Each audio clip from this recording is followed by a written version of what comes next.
వర్గాల సంక్షేమ నాయకులు ఎవరైతే ఉన్నారో బీసీ సంక్షేమ సంఘం జాతీయ అధ్యక్షుడిగా ఉన్న ఆర్ కృష్ణయ్య గారిని వారి ప్రతినిధి బృందం మొత్తాన్ని కూడా ఆ రోజు ప్రధానమంత్రి మన్మోహన్ సింగ్ గారికి ఫోన్ చేసి వారి కార్యాలయానికి ఫోన్ చేసి అపాయింట్మెంట్ తీసుకొని సార్ బలహీన వర్గాల సంక్షేమం మీద మాట్లాడాలి, మీరు కొద్దిగా సమయం ఇవ్వండి, ఏదో మెమరాండం ఇచ్చి 5 నిమిషాల్లో పోవడానికి కాదు, మాకు కొద్దిగా సమయం కావాలి అంటే ప్రధానమంత్రి మన్మోహన్ సింగ్ గారు కూడా టైం ఇచ్చినారు అధ్యక్ష. దాదాపు 45 నిమిషాలు టైం ఇస్తే గంటన్నర పాటు సమావేశం జరిగింది అధ్యక్ష. ఈ రోజు మన బీసీ కమిషన్ మాజీ చైర్మన్ గా ఉన్న వకులాభరణం కృష్ణమోహన్ రావు గారు కూడా అందులో ఉన్నారు ఆ ప్రతినిధి బృందంలో. అట్లాగే ఆర్ కృష్ణయ్య గారు వీరందరూ కూడా ఉన్నారు.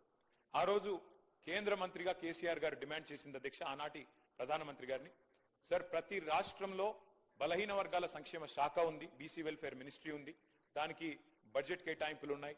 ఆ రకంగా బలహీన వర్గాల సంక్షేమం కోసం ప్రతి రాష్ట్రంలో భారతదేశంలో ఏదో కార్యక్రమం జరుగుతూ ఉంది. కానీ కేంద్రంలో ఓబీసీ వెల్ఫేర్ మినిస్ట్రీ లేదు, ఓబీసీ వెల్ఫేర్ మంత్రిత్వ శాఖ లేదు, పెడితే చాలా బాగుంటుంది. అప్పుడు ఏమవుతుందంటే అనుసంధానం చేసుకుని ఓబీసీ అక్కడ కేంద్రంలో ఉన్న మంత్రిత్వ శాఖ, రాష్ట్రంలో ఉండే మంత్రిత్వ శాఖలు కలిసి పనిచేస్తే మరింత మేలు చేయవచ్చు, ఓబీసీ మంత్రిత్వ శాఖ పెట్టండి అని మొట్టమొదటిసారిగా భారతదేశంలో మరి ఒక కేంద్ర మంత్రిగా ప్రధానమంత్రి గారి దృష్టికి తీసుకుపోయిన నాయకుడు మా నాయకుడు కేసీఆర్ గారు అనే మాట నేను మీకు గుర్తు చేస్తా ఉన్నాను అధ్యక్ష. అట్లాగే అధ్యక్ష పార్టీ పెట్టిన కొత్తలోనే బీసీ పాలసీ తెచ్చి కొంత మరి మా పార్టీ విధానాల్లోనే బీసీ పాలసీ అంటూ తీసుకొచ్చింది కూడా ఆనాడు టీఆర్ఎస్ అధ్యక్ష. రాష్ట్రం ఏర్పడ్డది అధ్యక్ష. చాలా మంది పెద్దలు చెప్తా ఉంటారు కేసీఆర్ గారి నాయకత్వంలో ప్రజా ఉద్యమం నిర్మాణం జరిగింది, అందులో అందరం కూడా పాల్గొన్నాం, ఈ హౌస్ లో ఉన్న వాళ్ళలో కూడా చాలా మంది ఉన్నాం. అందులో భాగంగానే ఆనాడు పార్టీలకు అతీతంగా పోరాడితే అల్టిమేట్ గా తెలంగాణ సిద్ధించింది.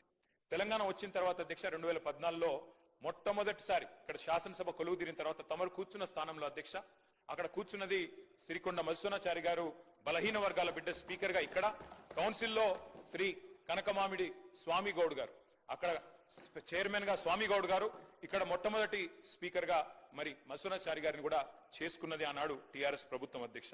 అట్లాగే ఫస్ట్ టైం అధ్యక్ష చరిత్రలో, ఉమ్మడి ఆంధ్రప్రదేశ్ చరిత్రలో, ఇందాక పాయల్ శంకర్ గారు మాట్లాడుతూ అన్నారు అడ్వకేట్ జనరల్ ఎన్నడూ కాలేదు అని, దాన్ని కూడా మార్చి తిరగరాసి మొట్టమొదటి అడ్వకేట్ జనరల్ బలహీన వర్గాల బిడ్డను చేసింది కూడా కేసీఆర్ గారి ప్రభుత్వం. బిఎస్ ప్రసాద్ గారు వారిని ఆనాడు మొట్టమొదటి ఏజీగా నియమించింది కూడా కేసీఆర్ గారి ప్రభుత్వం అధ్యక్ష. ఇందాక కొంతమంది మిత్రులు మాట్లాడితే ఇంకేదో అన్నారు, నేను దాని జోలికి ఎక్కువ పోను. కానీ ఇవాళ కూడా మా పార్టీకి 3 ప్రోటోకాల్ పొజిషన్లు ఉన్నాయి సార్ రాష్ట్రంలో. ఒకటి శాసనసభలో ప్రతిపక్ష నాయకుడిగా కేసీఆర్ గారు ఉన్నారు, అక్కడ శాసన మండలిలో ప్రతిపక్ష నాయకుడిగా మధుసూనాచారి గారు ఉన్నారు, అట్లాగే శాసన మండలిలో డిప్యూటీ చైర్మన్ గా బండా ప్రకాష్ గారు ఉన్నారు. అంటే 3 ప్రోటోకాల్ పొజిషన్స్ ఉంటే అందులో 2 బీసీ బిడ్డలకిచ్చి మా పార్టీ నిబద్ధతను చాటుకున్నామనే మాట కూడా నేను వారికి విజ్ఞప్తి చేస్తా ఉన్నాను అధ్యక్ష. అట్లాగే అధ్యక్ష మా ప్రభుత్వం ఉన్నప్పుడు చట్టసభల్లో మేము 2 సార్లు తీర్మానం చేశాం అధ్యక్ష. ఇక్కడ శాసనసభలో, అక్కడ శాసన మండలిలో 2 తీర్మానాలు చేసి పంపించినాం ఏకగ్రీవంగా. ఆ రోజు కాంగ్రెస్ పార్టీ కూడా మాకు మద్దతు పలికింది.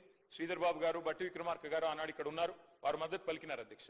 ఒక తీర్మానం ఏం చేసినాం అధ్యక్ష, మేము సెన్సస్ తో పాటు 2021లో చేయబోయే సెన్సస్ తో పాటు జనగణనతో పాటు కులగణన కూడా చేయండి అని మొట్టమొదటిసారి రాహుల్ గాంధీ గారు మాట్లాడే కంటే ముందే కులగణన గురించి మాట్లాడిన మొట్టమొదటి ప్రభుత్వం తెలంగాణ ప్రభుత్వం ఆనాడు కేసీఆర్ గారి నాయకత్వంలోనే మాట కూడా నేను గుర్తు చేస్తా ఉన్నాను. తీర్మానం కూడా మీ రికార్డులో ఉంటుంది సార్.